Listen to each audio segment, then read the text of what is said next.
Welcome to the Battersea Dogs and Cats Home Muddy Dog Challenge. So a few ideas for how you can warm your dog up. You could start perhaps with some gentle toy play in the garden, perhaps throw a ball a few feet and ask them to fetch it for you.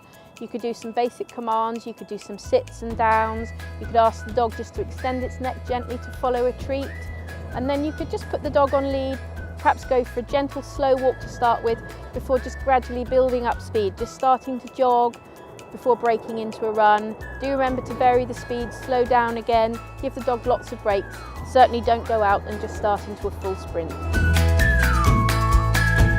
So we're going to think about how you can get your dog to jump on or over logs and other obstacles. So before you start asking them to climb over any piece of equipment, whatever the obstacle is, just let your dog have a look at it, take it in, explore it. Sense of smell is very important to dogs, so let them have a good sniff before you actually start trying to lure them over anything. Just use something completely flat and low on the ground to start with, such as a garden cane or a broom handle, and just step over it with your dog. See if you can entice them over just by going over with them. Remember never to force them or push or pull them into anything. Perhaps use a treat to lure them over, and once they're happily stepping over that or jumping over that, you can just little by little start to build up the height. Never pull them, you might have to go over these obstacles yourself. So you'll be used to walking with your dog on a lead, but you may not actually be used to running with your dog on the lead, so you need to get them used to this as well. So first of all, just start off at a gentle walk with your dog on the lead and just call your dog's name, get their attention, and then reward them for looking at you. And as you go along, just start to increase the speed very slightly. Call them by name, get their attention, and just encourage them to come with you. Again, if you need to, you could use some treats or a toy to encourage them to build up speed. Take it very gently, just build up speed for a few steps, then slow down again, and then build up a little bit more speed until actually you can get them happily running alongside you.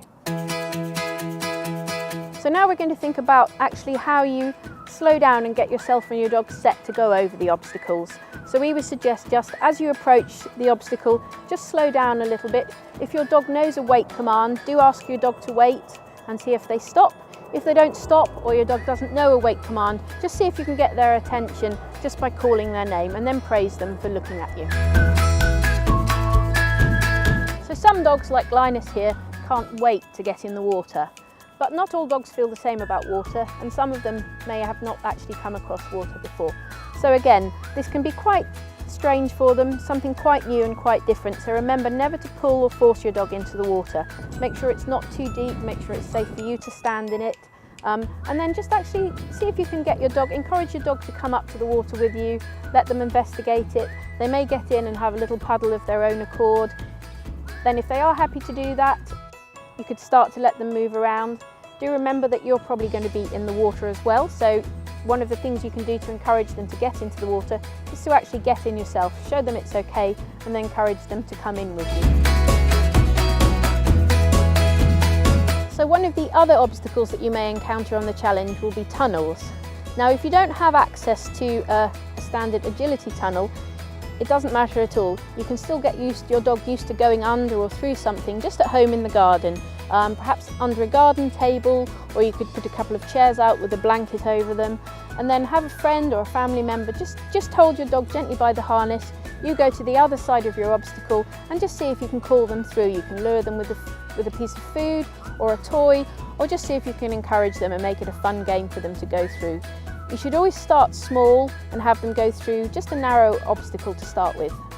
If you do have access to an agility tunnel, you should always make sure it's as small and compact as possible to start with.